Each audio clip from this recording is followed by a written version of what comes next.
Hello students, তোমাদের সবাইকে online ক্লাসে স্বাগত। তোমাদের তো 11-এর যে সিলেবাস, সেই 11-এর সিলেবাস নিয়ে আমি কিছু কথা বলতে চাই। তো প্রথমত তোমাদের 11-এ অনেক কিছুই কিন্তু রয়েছে। তোমরা 9-10-এ যা যা পড়ে এসেছো মোটামুটি সব কিছুই তোমাদের কিন্তু রয়েছে। তো তোমাদের প্রথম দিক থেকে আমি শুরু করছি না, কেননা প্রথম দিকে যে চ্যাপ্টারগুলো সেগুলো ম্যাম যেহেতু অলরেডি পড়াতে শুরু করে দিয়েছে, ওই জন্য আমি এখান থেকে শুরু করছি। তো এই যে চ্যাপ্টারটা, এটার নাম হচ্ছে উদ্ভিদের গঠনগত অঙ্গসংস্থান, বা যেটাকে আমরা বলি স্ট্রাকচারাল অর্গানাইজেশন ইন প্ল্যান্টস। ঠিক আছে, তোমরা এই চ্যাপ্টারটা নিয়েও কিন্তু ক্লাস 9-এ ডিটেলসে একটু পড়েছো। তো এই চ্যাপ্টার পড়তে গিয়ে প্রথমে যেটা নিয়ে আমরা আলোচনা করব সেটা হচ্ছে উদ্ভিদ কলা। আর আমরা উদ্ভিদ কলা মানেই জানি উদ্ভিদ কলা কিন্তু দুই রকমের, একটা হচ্ছে ভাজক কলা আর একটা হচ্ছে গিয়ে স্থায়ী কলা। আর কলা আমরা কাকে বলবো না, অনেকগুলো কোষ একত্রিত হয়ে যে অংশ গঠন করে বা অনেকগুলো কোষ সমষ্টিকে আমরা বলে থাকি কলা বা টিস্যু। ঠিক আছে, তো কলা বা টিস্যুর সংজ্ঞাটা তোমরা একবার পড়ে নেবে। তো এরপরে যেটা আছে সেটা হচ্ছে উদ্ভিদ কলার প্রকারভেদ। তো উদ্ভিদ কলাকে আমরা অবশ্যই যেটা বললাম দুই ভাগে ভাগ করি, একটা ভাজক কলা আর একটা স্থায়ী কলা। তো প্রথমত আমরা যেটা নিয়ে আলোচনা করব সেটা হচ্ছে ভাজক কলা। তো দেখো এখানে একটা ছক দেওয়া আছে, উদ্ভিদ কলাকে দুই ভাগে ভাগ করা হয়, ভাজক কলা, স্থায়ী কলা। তারপরে দেখো ভাজক কলার কিন্তু আবার প্রকারভেদ দেওয়া আছে, পরিস্ফুরণের দশা অনুসারে সবই পড়তে হবে। তো আমি পরপর আসছি। তো প্রথমত আমরা যেটা নিয়ে আলোচনা করব সেটা হচ্ছে ভাজক কলার সংজ্ঞা। দেখো ভাজক কলা, আমরা সবাই জানি যে উদ্ভিদ দেহ বলো বা প্রাণী দেহ বলো, প্রত্যেকটা দেহে কোষ রয়েছে আর অনেকগুলো কোষ নিয়ে তৈরি হয়েছে কলা। তো এই যে একটা উদ্ভিদ, একটা ছোট্ট উদ্ভিদ, সে ছোট্ট থেকে বড় হচ্ছে। কিভাবে বড় হচ্ছে না, তার শরীরের এই কলাগুলো বিভাজিত হয়েই কিন্তু তৈরি হচ্ছে। তার শরীরে যে ভাজক কলা, অর্থাৎ যে কলাটা আর কি বিভাজিত হতে পারে, সেই কলাটাকে আমরা বলি ভাজক কলা। সে আস্তে আস্তে লম্বায় বৃদ্ধি পাচ্ছে, তারপরে দৈর্ঘ্যে বৃদ্ধি পাচ্ছে আর কি, প্রস্থে বৃদ্ধি পাচ্ছে। ঠিক আছে, তার মূল বৃদ্ধি পাচ্ছে। তো এই যে বৃদ্ধিটা হচ্ছে, তার মানে কোষের সংখ্যা বাড়ছে, কলার সংখ্যা বাড়ছে। তো যে কলাটা বাড়ছে বা বৃদ্ধি পাচ্ছে সেটাই কিন্তু হচ্ছে ভাজক কলা। আর ভাজক কলার সাধারণত আকৃতি একই হয়, কোষের আকৃতি একই হয়, পাতলা কোষ প্রাচীর বিশিষ্ট হবে, প্লাস সর্বদা বিভাজনে সক্ষম হবে। তো ভাজক কলার সবসময় কি হতে পারে বলো তো, বিভাজন হতে পারে। তো এটাকেই আমরা বলছি ভাজক কলা। তো ভাজক কলা যেহেতু বিভাজিত হতে পারে, তার মানে এটা অবশ্যই বর্ধিষ্ণু অঞ্চলে থাকবে, মূলের ডগাতে থাকবে, কাণ্ডের একদম অগ্রভাগে থাকবে, তারপরে কাক্ষিক মুকুলে থাকবে, পুষ্প মুকুলে থাকবে, তাই না? যে সমস্ত জায়গাগুলো বাড়ন্ত অংশ বা বর্ধনশীল অংশ, সেখানেই ভাজক কলাগুলো থাকবে। যেহেতু বাড়ানোটাই হচ্ছে কাজ, বৃদ্ধি পাওয়াটাই হচ্ছে বৃদ্ধি করানোটাই হচ্ছে ভাজক কলার কিন্তু কাজ। তো সেই জন্য সেই সমস্ত জায়গাতেই থাকবে অবস্থান। তারপরে তোমরা এখানে ভাজক কলার ছবি দেখতে পাচ্ছ, যেখানে দেখো কোষগুলো বহুভুজাকার অবস্থায় রয়েছে। ভাজক কলার কোষ কিন্তু যে কোনো আকৃতির হতে পারে, গোলাকার, ডিম্বাকার, বহুভুজাকার, যে কোনো আকৃতির।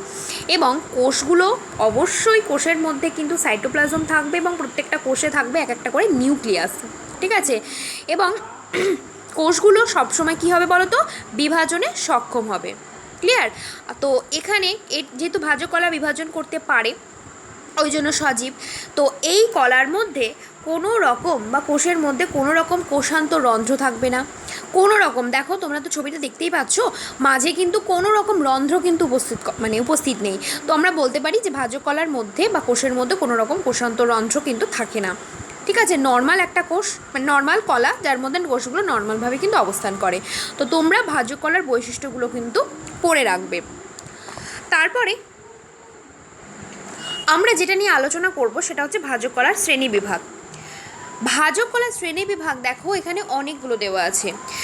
প্রথমত হচ্ছে পরিস্ফুরণের দশা অনুসারে, উৎপত্তি অনুসারে, অবস্থান অনুসারে, কাজ অনুসারে, আর দেওয়া হচ্ছে কোষ বিভাজনের তল অনুসারে। প্রথমত আমরা আলোচনা করব পরিস্ফুরণের দশা অনুসারে। পরিস্ফুরণের দশা অনুসারে কিন্তু দুই ভাগে ভাগ করা হয়, একটা মাঝভাজক কলা, একটা আদিভাজক কলা। উৎপত্তি অনুসারে প্রাথমিক, গৌণ। তো প্রথমত আমরা মাঝভাজক কলা, আদিভাজক কলা নিয়ে আলোচনা করি, অর্থাৎ পরিস্ফুরণের দশা অনুসারে আলোচনা করে নিই। দেখো প্রথমত একটা গাছ, সে তো হঠাৎ করে বেড়ে যায় না, আস্তে আস্তে সে ছোটো থেকে বড় হয়। আর একদম ছোট্ট বীজ অবস্থায় আর কি তার তো ভাজক কলা থাকবে।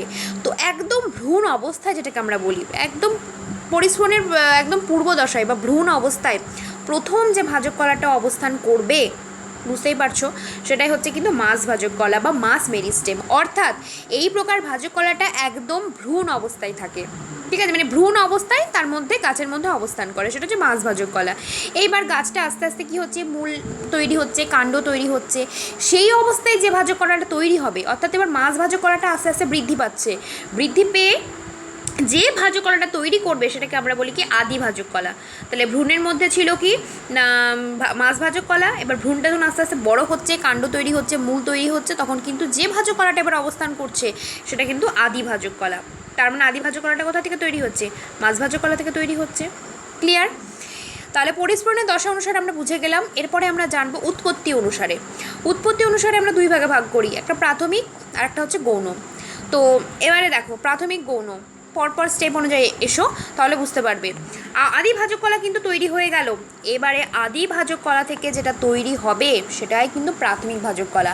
এবারে ধরো গাছটা আরেকটু বৃদ্ধি পেয়েছে, মূল বৃদ্ধি পেয়েছে, কাণ্ড বৃদ্ধি পেয়েছে, এবারে সেই মানে মানে উদ্ভিদের দেহে আর কি যে ভাজক কলাটা অবস্থান করবে সেটা হচ্ছে কিন্তু প্রাথমিক ভাজক কলা।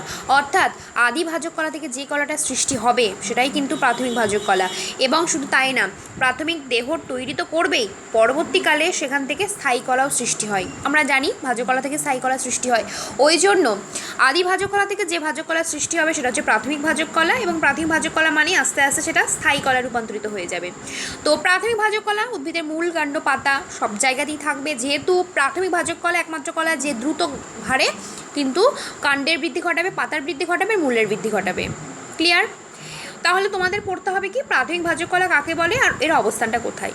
ঠিক আছে, এরপরে চলে এসো গৌণ ভাজক কলা।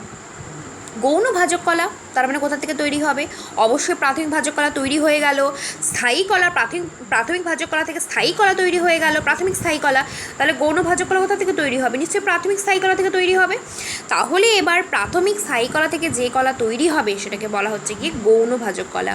দেখো প্রাথমিক ভাজক কলা কিন্তু উদ্ভিদের প্রাথমিক বৃদ্ধি ঘটাবে, উদ্ভিদটা কাণ্ডে লম্বা হবে, মানে প্রস্থে চওড়া হবে একটু, ঠিক আছে, তো নর্মাল বৃদ্ধি হবে, কিন্তু গাছটাকে শক্তপোক্ত করবে, গাছের মধ্যে বিভিন্ন জিনিসের এন্ট্রি ঘটাবে। এবার কিন্তু গৌণ ভাজক কলা, গৌণ ভাজক কলা কিন্তু গাছটাকে বৃদ্ধি ঘটাবে না, গৌণ ভাজক কলা গাছটাকে কিন্তু আরও বেশি মজবুত করতে সাহায্য করবে।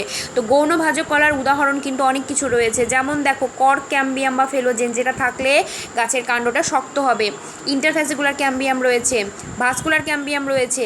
দেখো তোমরা তো জাইলেম ফ্লোয়েম ক্লাস 9-এ পড়ে এসেছো, তো একটা গাছ তো শুধু মূল কাণ্ডে বাড়বে তা তো না, গাছের মধ্যে তো আরও অনেক জিনিস রয়েছে, জাইলেম বলো, ফ্লোয়েম বলো, ক্যাম্বিয়াম কলা বলো, প্রত্যেকটা জিনিস, অর্থাৎ তার যে বাকি কাজগুলো সেগুলো নির্ধারণ করে কিন্তু গৌণ ভাজক কলা। এই যে জাইলেম ফ্লোয়েম, তোমাদের একটা ছবি দেখাই তাহলে তোমরা ইজিলি বুঝতে পারবে। এই যে ছবিটা দেখো, এখানে একটা জাইলেম ফ্লোয়েমের কিন্তু ছবি দেওয়া আছে। এই যে জাইলেম ফ্লোয়েম, এই যে গোল গোল, এখানে একটু ইন্ডিকেট করতে আমি ভুলে গেছি, তো এই যে গোল গোল দেখতে পাচ্ছ যেগুলো সেগুলো কিন্তু জাইলেম আর ফ্লোয়েম, ঠিক আছে। জাইলেম ফ্লোয়েমের মাঝখানে দেখো ইন্ট্রাফ্যাসিকুলার ক্যাম্বিয়াম, ইন্ট্রাফ্যাসিকুলার দেখানো আছে, অর্থাৎ যে জাইলেম ফ্লোয়েমকে কিন্তু আলাদা করেছে, দেখতেই পাচ্ছ। আর জাইলেম ফ্লোয়েমের বাইরের দিকে যে এই যে দাগগুলো, এটা হচ্ছে ইন্টারফ্যাসিকুলার ক্যাম্বিয়াম। তার মানে বুঝতেই পারছো যে জাইলেম ফ্লোয়েমকে মানে অর্ধেক করেছে আর কি ইন্ট্রাফ্যাসিকুলার ক্যাম্বিয়াম, আর জাইলেম ফ্লোয়েমের বাইরের দিকে যে কলাটা রয়েছে সেটাকে আমরা বলি ইন্টারফ্যাসিকুলার ক্যাম্বিয়াম। তো এই যে ইন্ট্রা বা ইন্টারফ্যাসিকুলার ক্যাম্বিয়াম এগুলো কিন্তু অবশ্যই গৌণ ভাজক কলা। তারপরে একদম বাইরের স্তর চলে এসো, একদম বাইরে বলতে বাইরের স্তর এক কথায়। দেখো এই যে স্তরটা কর্ক ক্যাম্বিয়াম বা ফেলোজেন, দেখো এই যে মাঝের স্তরটা সেটা হচ্ছে কর্ক ক্যাম্বিয়াম।